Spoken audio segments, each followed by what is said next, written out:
नमस्कार दोस्तों, ढोल में पोल चैनल में आप सब मित्रों का हृदय से अभिनंदन करता हूं। दोस्तों, जैसा कि आप जानते हैं, आजकल जो है श्राद्ध पक्ष का पखवाड़ा चल रहा है, जिसे पितृपक्ष भी कहते हैं दोस्तों। और इस श्राद्ध पक्ष के पीछे जो कहानी तमाम बताई जाती हैं वो ये बताई जाती हैं कि आप लोगों के जो पुरखे, पितामह, पूर्वज 10 साल पहले, 5 साल पहले, 20 साल पहले, 50 साल पहले, 100 साल पहले जो उनका निधन हो गया, देह छोड़ गए, स्वर्ग चले गए, नरक चले गए, वो जो है प्रेत योनि में भटक रहे हैं भूखे प्यासे, नरक में उल्टे लटक रहे हैं भूखे प्यासे, उनको कोई खाने पीने को नहीं मिल रहा है वहाँ। तो दोस्तों, उन पर रहम करते हैं लोग और एक दिन के लिए वो आते हैं, दिखाई तो देते नहीं, निराकार परमात्मा की तरह आते हैं वो। और निराकार परमात्मा जिसका कोई आकार नहीं होता वैसे ही आते हैं, यानी उनको कोई ज़रूरत नहीं है भोजन की और पानी की। और इतने दिन तक वो कहाँ रहे निराकार बन करके? तो दोस्तों, ये तो ब्राह्मणों की पोल गपोल है।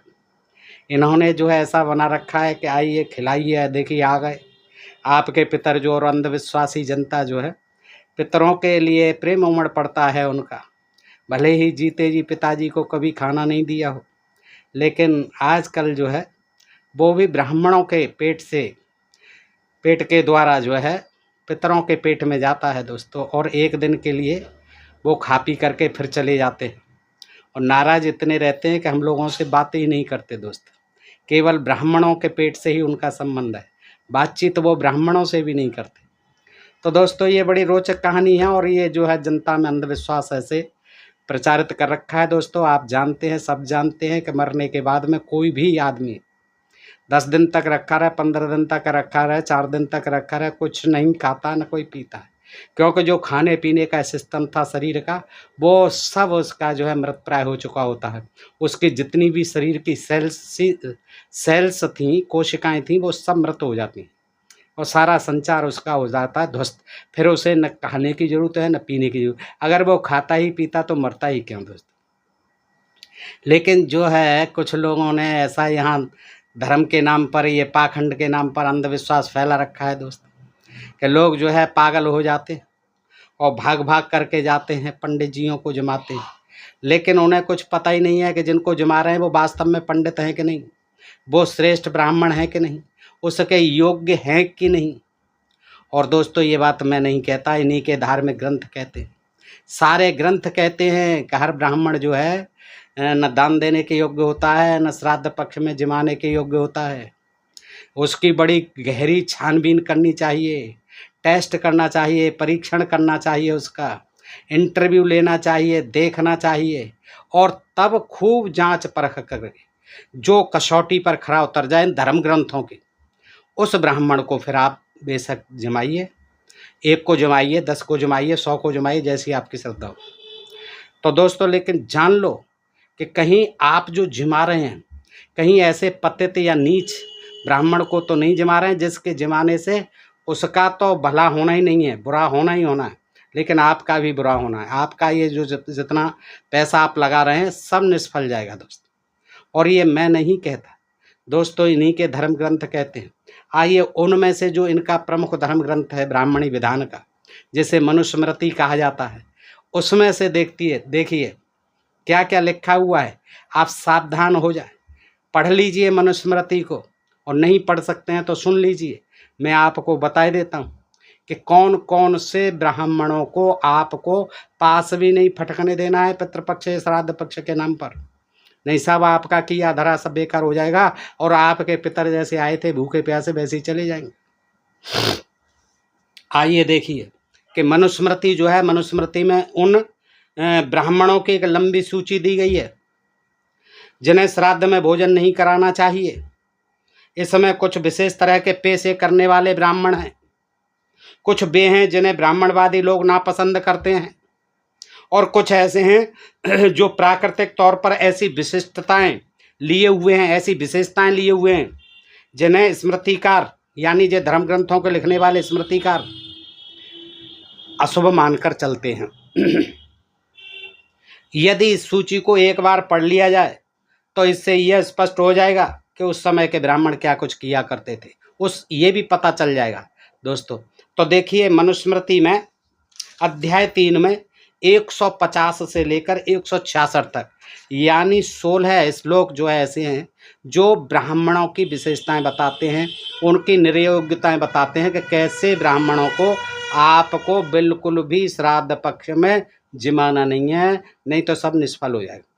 कैसे हैं दोस्तों, देखिएगा कि ये स्थेन पतित क्लीबा ये च नास्तिक वृत्तयः जटिलम चानधीयानम दुर्बलम कितवः तथा याजयन्ति च ये पूवानः चिकित्सकान् देवलकान् मांस विक्रयणं तथा विपणेन च जीवन्तः प्रेस्यो ग्रामस्य राजश्च कुनखी स्याबदन्तकः प्रत्रोद्धा गुरुश्चैव त्यक्ता अग्निर्वर्धास्तु तथा यक्षमी च पशुपालश्च परिव्यता निराकृतिः ब्रह्मदुष्ट परिवृत्तश्च फणाभ्यन्तरम् एव च कुशीलवो अवकीर्णैः च ब्रसलीपत्रेव च पौनर्भस्सं कारणस्य यस्य चोपतिर्गृहे और भ्रतकाध्यापको यस्य भ्रतकाध्यापस्तस्थः शूद्रस्यो गुरुश्चैव कुंडगोलको अकारणः परत्यक्ता माता पिता गुरुस्तुः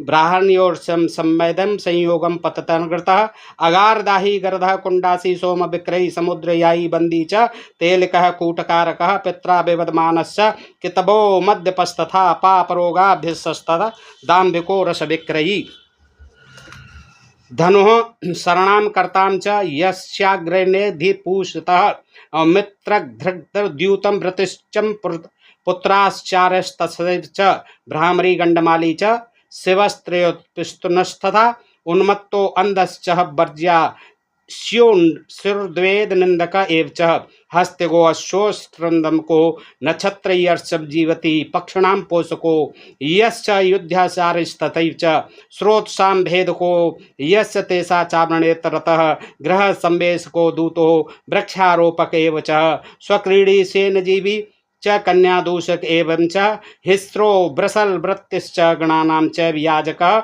आचार्यहीन क्लीवश्च नित्यं याचनकस्तथा कृषिजीवी श्लीपदी च सदविर्निंदत एव च और विग्रो महेशकं परपूर्वापस्थितस्तथा अप्रेय निर्तार्षक वर्जनीयां प्रतिनियतः 3 150 166। अब इसका दोस्तों अर्थ भी सुन लें आप, अर्थात इनका सबका इकट्ठा ही अर्थ मैं सुनाता हूँ। जो ब्राह्मण, ध्यान से सुने दोस्त, जो ब्राह्मण चोर हो, अब आप देखिए कि कौन ऐसा ब्राह्मण है जो चोरी नहीं की हो कभी। चोर, जो ब्राह्मण चोर हो, नपुंसक हो, ये भी उसकी डॉक्टरी करके देखनी है आपको कि ये नपुंसक तो नहीं है कहीं। अरे भाई उसको दावत ही तो खिलानी है, भोज ही तो खिलाना है, पितृभोज। फिर उसको नपुंसक से क्या आपको बच्चे पैदा करवाने हैं, क्या करना है? अब ये मनुस्मृति का विधान है, देखिए कह रहे हैं नपुंसक नहीं होना चाहिए।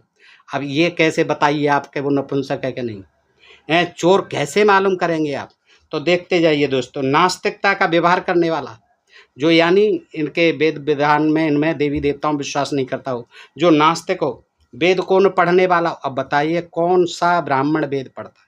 आप उससे पूछ लें, भैया दिखा दो वेद, कुछ सुना दो वेद में से, है? और वेद को न पढ़ने वाला ब्रह्मचारी गंजा नहीं होना चाहिए ब्राह्मण। ये देखिए सिर पे देख लेना, बाल वाल हैं कि नहीं और काले हैं कि नहीं, हैं? गंजा जिसके सिर पर बाल ना हो या जिसके बाल भूरे हों, भूरे पड़ गए हों बाल, तो वो भी पंडित नहीं बुलाना है आपको, नहीं खिलाना उसे। और गंजा है तो नहीं खिलाना है। और दूषित चमड़ी वाला, यानी चमड़ी अगर दूषित है, कोई रोग है उसमें, देख लेना। खाज खुजली छाजन आदि तो नहीं है, चर्म रोग तो नहीं है, देख लेना। ज्वारी तो नहीं है। अब ये क्या पता पड़ेगा, अब वहाँ तमाम बैठे रहते हैं नदी के किनारे हैं। अब ये कहाँ है? ये सब ऐसे फिर तो गपड़ चौथ चल रही है। ये सब हमारा किया धरा जो है व्यर्थ जा रहा है, निष्फल जा रहा है। ज्वारी तो नहीं है, देखिए। चोर तो नहीं है, ये देखिए। बहुत से लोगों को यज्ञ कराने वाला, अब वहाँ लाइन लगी हुई है, सबको कराता जा रहा है। तो ये जो है कतई नहीं, उस पर नहीं जाना है आपको। जो बहुत से लोगों को यज्ञ कराने वाला है, वैद्य है, ब्राह्मण होके वैद्यगिरी करता है, दवाई दारू देता है, वैद्य नहीं होना चाहिए। मूर्ति लेकर घर घर भीख मांगने वाला नहीं होना चाहिए। कौन? देवलक जिसे कहते हैं, अब बहुत से जो है हाथ में तस्वीर लेकर के मांगते फिरते हैं, उनको भी वो भी ब्राह्मण बनते हैं अपने आप को, उनको नहीं जमाना। मांस बेचने वाला, देखिए उनके समय में ये ब्राह्मण काम करते थे, मनुस्मृति के समय में मांस बेचते थे, उसको नहीं। जो मांस का विक्रेता यानी कसाई है, व्यापार करने वाला व्यापारी है, राजा अथवा ग्राम का प्रेष्य यानी मैसेंजर हैं, उनके कहने पर संदेश ले जाने वाला संदेश वाहक, वो नहीं होना चाहिए। निंदित नखों वाला, नख टेढ़े मेढ़े नख नहीं होने चाहिए, सीधे सीधे पीले नख नहीं हो, निंदित नहीं हो नख। काले दांतों वाला, देख लेना गुटका वुटका तो नहीं खाता है, काले दांत तो नहीं है, भूरे होने चाहिए चमकते हुए एकदम मोती जैसे, है ना। काले दांतों वाला, गुरु के विरुद्ध आचरण करने वाला, हाँ गुरुद्रोही नहीं होना चाहिए। और अग्निहोत्र नहीं करने वाला, रोजाना अग्निहोत्र करता हो उसके घर देख के आइए आप। ब्याज से जीविका चलाने वाला, कहीं ब्याज सूदखोर तो नहीं है, देखिए। और राज इच्छा, ये भी देख लिया कहीं टीबी का मरीज तो नहीं है, क्षय रोगी तो नहीं है, ये भी आपको जांच करनी है। पशुपालन से जीविका चलाने वाला, कहीं गाय भैंस तो नहीं पालता है, ये देख लीजिए, बकरी आदि तो नहीं पालता। परिवेत्ता हुआ छोटा भाई, जो बड़े भाई से पहले शादी कर लेता है, बड़े भाई जो है उसकी शादी नहीं हुई है, छोटा कर लेता है, उस ब्राह्मण को नहीं बुलाना है। पंच महायज्ञों को न करने वाला, देवताओं का निंदक, जो देवताओं की निंदा करता है, ब्राह्मणों से द्वेष करता है, आपस में ही ब्राह्मणों की बुराई करता है, द्वेष करता है, ब्राह्मणों से ऊंच नीच करता है। प्रवृत्ति हुआ बड़ा भाई, जो छोटे के शादी कर लेने पर भी अभी अविवाहित है, यानी दोनों की मुसीबत है, दोनों को ही नहीं बुलाना है, चाहे शादी कर ली है तो उसने छोटे ने और बड़े ने कर लिए तो, या अविवाहित हैं तो एक दूसरे के रहते हुए, तो उनको नहीं बुलाना है। चंदा लेकर जीविका, यानी चंदा लेने वाला, धंधा करने वाला, चंदा लेके जीविका चलाने वाला, उस ब्राह्मण को नहीं बुलाना है, न जमाना है। नाच करने वाला, जो नाचता है मंडलियों में, स्त्री संभोग से व्रत भ्रष्टाचार, ब्रह्मचारी, हाँ स्त्रियों से भ्रष्ट है संभोग से। और सन्यासी, जो सन्यासी भ्रष्ट है, अब ये भी देखना पड़ेगा कि कहीं ये भ्रष्ट तो नहीं है स्त्री संभोग करके। शूद्र स्त्री से विवाह करने वाला, हरगिज नहीं बुलाना है। विधवा विवाह से उत्पन्न काना, विधवा विवाह से उत्पन्न, विधवा ने विवाह कर लिया उससे उत्पन्न ब्राह्मण, वो नहीं बुलाना है। काना, ये भी देख लेना, ये कहाँ खराब तो नहीं है, काना तो नहीं है। काना को अब बताइए ये कैसी निंदा है। अब आप उस ब्राह्मण के गुण देखेंगे कि उसका काणापन देखेंगे। ये जो है विकलांगता का मजाक उड़ाना है ना। काना नहीं होना चाहिए। वह जिसके घर में उस स्त्री की उपजाति या जार रहता हो, यानी उपपति रहता हो, जिसके घर में, ब्राह्मण के घर में पत्नी का दूसरा पति भी साथ रहता हो, उसको नहीं बुलाना। वेतन लेकर पढ़ाने वाला, फीस लेकर के ट्यूशन खोर, उसको ब्राह्मण को नहीं बुलाना है। शूद्र का शिष्य, किसी शूद्र का शिष्य है उसको तो बुलाना ही नहीं है। शूद्र का गुरु, उसको भी नहीं बुलाना है। कुंड, जो सधवा स्त्री का उसके जार से पैदा हुआ पुत्र हो, हैं सधवा का ही, उपपति से पैदा हुआ, उसको नहीं बुलाना है। गोलक, विधवा का जार से उत्पन्न पुत्र, विधवा का उपपति से यानी दूसरे पति से उत्पन्न विधवा से, उसको भी नहीं बुलाना है, उसको गोलक कहते हैं। अकारण माता पिता व गुरु को त्यागने वाला, जिसने माता पिता गुरु का ही त्याग कर रखा हो, उसको नहीं। दूसरे के घर में आग लगाने वाला, अब ये भी देख लें, कहीं दूसरे के घरों में अब आग कई तरह से लगाई जाती है। एक तो माचिस से लगाई जाती है, आग से आग लगाई जाती है, एक जो है अपनी बातों से ही आग लगाने वाले होते हैं दूसरों के घरों में।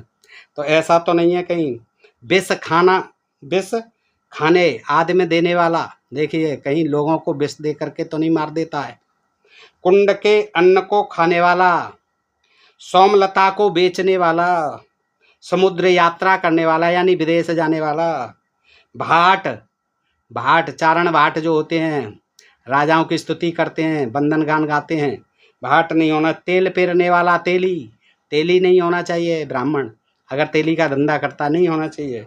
झूठी गवाही देने वाला कोर्ट में, पिता के साथ झगड़ने वाला, जुआरी या दूसरों को खिलने वाला, मदरा पीने वाला, ये भी शराबी नहीं होना चाहिए। कोड़ी नहीं होना चाहिए, महापातक में निंदित नहीं होना चाहिए, कपट पूर्वक धर्म करता, गन्ने आदि का रस बेचने वाला, धनुष और बाण चलाने वाला, अग्निद्री बड़ी बहन के विवाह से पूर्व छोटी बहन से शादी करने वाला, मित्रद्रोही, मित्र का द्रोही, दूतशाला का अध्यक्ष यानी जुआरियों का, जुआ घर का अध्यक्ष, और पुत्र के द्वारा पढ़ाया गया पिता, अपस्मार का रोगी, गंडमाल का रोगी, श्वेत कुष्ठ फुलबहरी का रोगी, चुगलखोर, पागल, अंधा, अंधा को भी नहीं बुलाना है, पागल को तो बुलाना ही नहीं है, चुगलखोर को भी नहीं बुलाना है, वेद का निंदक, हाथी घोड़े ऊंट को सिखाने वाला, ज्योतिषी, ये भी इसे भी नहीं बुलाना ज्योतिषी को, चिड़ियों को पालने वाला, युद्ध की शिक्षा देने वाला, बहने वाला, झरने आदि को तोड़कर दूसरी तरफ ले जाने वाला, उनके प्रवाह को रोकने वाला, घर बनाने की जीविका करने वाला, घर बनाने की जीविका यानी घरों का ठेकेदार, राजमिस्त्री आदि का काम करता हो, दूत वेतन लेकर पेड़ों को लगाने वाला, कुत्तों से खेलने वाला, बाज पक्षी से जीविका चलाने वाला, कन्या को संभोग आदि से दूषित करने वाला, हिंसक, शूद्र के कर्मों से जीविका चलाने वाला, आचार से हीन, नपुंसक, फिर आ गया सदा मांगने वाला, मंगता भिखारी, सदा मांगता ही रहता हो, खेती करने वाला जो खेती करता हो, हाथी पांव का रोगी हो, ऐसी किसी कारण से सज्जनों द्वारा निंदित हो, किसी कारण से, भेड़ों से जीविका चलाने वाला यानी भेड़ पालता हो, भैंसों से जीविका चलाने वाला यानी भैंस पालता हो, और ये तो आजकल ज़्यादातर हो रहा है, खेती भी कर रहे हैं, व्यापार भी कर रहे हैं, चोरी भी कर रहे हैं, जुआ भी खेल रहे हैं, शराब भी खूब चकाचक पी रहे हैं, भीख भी मांग रहे हैं, ये सारे जो है ब्राह्मणों में आज सारे ब्राह्मण मिल जाएंगे दोस्तों, ये आप सब देखते होंगे। देखिए ये मनु महाराज लिख रहे हैं, ये मैं नहीं कह रहा हूँ। तो भैंसों से जीविका चलाने वाला, विधवा से शादी करने वाला, धन लेकर मुर्दे को घर से बाहर निकालने या फेंकने वाला, खूब धन लेते हैं, मुर्दों का संस्कार करते हैं, इनको श्राद्ध में यत्न पूर्वक छोड़ देना चाहिए। इतने भाई देख के करिए, बड़ी छानबीन करनी है, और ऐसे करोगे तो आप जो है केवल अपने पितरों को खिला दीजिए, कौओं को ऊपर छत पर रख दो, कुत्ता बिल्ली गाय को खिलाओ, इनसे तो बढ़िया, इनको खिलाने से निष्फल हो जाएगा। अब आपको इनसे रहित आज एक भी ब्राह्मण नहीं मिलेगा, मैं दावे के साथ कहता हूँ। और ब्राह्मण क्या, किसी भी समाज में ऐसा व्यक्ति मिलना बड़ा मुश्किल है आज के युग में। तो इनको श्राद्ध में यत्न पूर्वक छोड़ देना चाहिए, अर्थात इन्हें श्राद्ध में भोजन नहीं कराना चाहिए। इस सूची से ये पता चलता है दोस्तों कि तब कुछ ब्राह्मण मांस बेचते थे उस समय जब मनुस्मृति लिखी गई, व्यापार करते थे, पशुपालन से जीविका चलाते थे, नाचने का काम करते थे, कईयों के घरों में उनकी पत्नियों के जार भी रहा करते थे, कुछ वेतन लेकर पढ़ाते थे, कुछ शूद्रों के शिष्य थे, कुछ शूद्रों के गुरु थे, कुछ समुद्र यात्रा जैसा वर्जित कार्य करते थे, कुछ भाट का काम करते थे, तेली का काम करते थे, मदरा पीते थे, गन्ने आज भी करते हैं ये सब काम, गन्ने आदि का रस बेचा करते थे, धनुष बाण बनाकर जीविका चलाते थे, हाथी घोड़े ऊंट को सिखाने का काम करते थे, चिड़िया पाला करते थे, युद्ध की शिक्षा देकर जीविका चलाते थे। इसीलिए मनु महाराज ने लिखी कि भाई इनको नहीं बुलाना है आपको। राजमिस्त्री का काम करते थे, पेड़ लगाने का अर्थात माली का काम करते थे, कुत्ते पालते थे, बाँस से शिकार करके जीविका चलाते थे, खेती करते थे, भेड़ें व भैंस पालकर जीवन निर्वाह करते थे, और कुछ पैसे लेकर मुर्दे उठाने का काम भी करते थे। इसी कारण इन्हें श्राद्ध में भोजन कराने के योग्य घोषित किया गया है। कुछ ब्राह्मण चोर भी थे। कुछ ज्वारी ब्राह्मणों का 3 बार उल्लेख हुआ है, श्लोक 151, 159, 160 में। इसका अर्थ है कि यह पेशा उनमें ज़्यादा प्रचलित रहा होगा, तभी तो बार बार इसका उल्लेख हो रहा है। इसी तरह नपुंसक ब्राह्मण का भी 2 बार उल्लेख हुआ है, श्लोक 150 और 165 में। इसका निर्णय कौन करता होगा और कैसे किया जाएगा कि यह नपुंसक है या नहीं है, और श्राद्ध में भोजन खाने वाले के नपुंसक होने या न होने से लेना देना ही क्या है? उसे भोजन खिलाना है या उससे गर्भाधान करवाना है? कुछ ब्राह्मण सूदखोरी भी करते थे, कुछ वैद्य ज्योतिषी और देवलक देव मूर्ति लेकर घर घर भीख मांगा करते थे। उन्हें भी श्राद्ध में भोजन करने के लिए अयोग्य घोषित किया गया है। इसका अर्थ है कि वैद्य ज्योतिषी देव मूर्ति लेकर घूमने वाला ब्राह्मण और ये सभी ब्राह्मण मनुस्मृति की दृष्टि में नीच हैं। विधवा विवाह को भी मनुस्मृति ने नीच व पाप कर्म माना है। इसीलिए विधवा की संतान और विधवा के पति को श्राद्ध में भोजन करने के अयोग्य घोषित किया है। परंतु इससे यह भी प्रकारांत से सिद्ध होता है कि मनु के विरोध के बावजूद कुछ ब्राह्मण विधवाओं से विवाह कर लेते थे और इसी तरह जारों से सधवाएं और विधवाएं दोनों संतान पैदा करवाती थीं। तभी तो कुंड और गोलक को तथा उनका अन्न खाने वाले को भी निंदित घोषित करके श्राद्ध में भोजन करने के अयोग्य बताया गया है। कुछ ब्राह्मण शूद्राओं से विवाह भी करते थे। गंजे, अंधे और काने, पागल आदि को पता नहीं क्यों श्राद्ध के भोजन से मनु महाराज ने दूर रखने के लिए कहा है। इनको नीच बताया, पतित बताया है। भाई इसमें इनका विचारों का क्या दोष है? इसमें उन ब्राह्मणों का क्या दोष है? ऐसे लोगों को तो वैसे ही लोग दयापूर्वक, उदारतापूर्वक, करुणावश जो है भोजन खिलाते रहते हैं। अरे इन पर तो भाई गंजे से क्या लेना देना? गंजे तो आजकल बच्चे हो रहे हैं। हार्मोन्स और जीन्स के परिवर्तन के कारण तमाम खान पान और ये व्यवस्थाएं जो पर्यावरण है, तो इसमें गंजे हो गए कोई ब्राह्मण। बताइए बेचारा काना है, अंधा है या लूला लंगड़ा जैसा भी है या थोड़ा विक्षिप्त है मानसिक, तो उसको तो भाई दयापूर्वक हम सब लोग खिलाना चाहिए। इन पर तो दया करनी चाहिए, विकलांगों पर, रोगियों पर, उनकी तो हर तरह से मदद करनी चाहिए। लेकिन मनुस्मृति कहती है कि इन ब्राह्मणों को दूर रखो, ये ब्राह्मण पतित हैं, ये नीच हैं। और शूद्रों के साथ देखिए, शूद्रों के साथ तो क्या है कि शूद्र के साथ किसी भी तरह के संबंध की तो निंदा सब जगह की गई है हर ग्रंथ में। ब्राह्मण चाहे शूद्र का गुरु हो, चाहे उसका शिष्य, दोनों स्थितियों में श्राद्ध के अयोग्य है। इससे पता चलता है कि कई ब्राह्मण शूद्रों से कुछ कलाएं, शिल्प आदि सीख कर जीविका चलाते थे। ब्राह्मण जो है शिल्पकार हो जाते थे, शिल्पियों से, शूद्रों से कुछ कलाएं सीख करके। तभी तो शूद्र के क्रम से जीविका चलाने वाले को भी निंदित घोषित किया गया है। युद्ध की शिक्षा देकर जीविका चलाने वाले ब्राह्मण को भी यहाँ निंदित घोषित किया गया है। फिर द्रोणाचार्य आदि पर गर्व कैसा बे, तो वृद्ध युद्ध की शिक्षा देने वाले द्रोणाचार्य ने तो सबको शिक्षा दी थी, कौरव पांडवों को, तो फिर मनुस्मृति में निंदित घोषित किए गए हैं। और यही बात परशुराम आदि पर भी चरितार्थ होती है। परशुराम भगवान भी जिन्हें कहा जाता है ब्राह्मणों के द्वारा, वो भी तो तीर कमान चलाते थे, खूब युद्ध करते थे, यानी क्षत्रियत्व का कार्य करते थे। तो ये भी जो है मनुस्मृति के अनुसार जो है निंदित ब्राह्मण माने गए। तो दोस्तों आपने ये देखा, आपको ये जानकारी मैं समझता हूँ कैसी लगी होगी कि अगर इस तरह के ब्राह्मण कहीं भी उनका परीक्षण किया जाए तो स्वयं ब्राह्मण भी इस बात से जो है इत्तेफाक रखेंगे कि ये जो है इतनी बातें जो इसमें लिखी हैं, शायद ये जो है सब तो नहीं सही है। क्योंकि ये विकलांग हुए, जो कुष्ठ रोगी हुए, या जो क्षय रोगी हुए, या जो किसी अन्य गंडमाला आदि के रोगी हैं, भाई उनके प्रति तो कोई भी कास्ट उससे मतलब नहीं है। उनको तो खाना भी खिलाना है, उनको दवाई भी देनी है, उनको जितनी हो जाए बेचारे उनकी मदद करनी है। और ये गंजे आदि इस तरह से सारे नाखून आदि की बात करना, पता नहीं मनुस्मृति को, मनु महाराज को क्या इनसे चिढ़ती। तो दोस्तों इस तरह के अगर ब्राह्मण आप देखने लगेंगे, कौन चोरी नहीं कर रहा है, कभी न कभी अपने जीवन में चोरी करता है, झूठ बोलता है, गवाही भी देता है, मुकदमेबाजी भी करता है, हिंसा भी करता है और नशा भी करता है। तमाम गांजा, सुट्टा, चिलम और ये शराब आदि पीते हैं।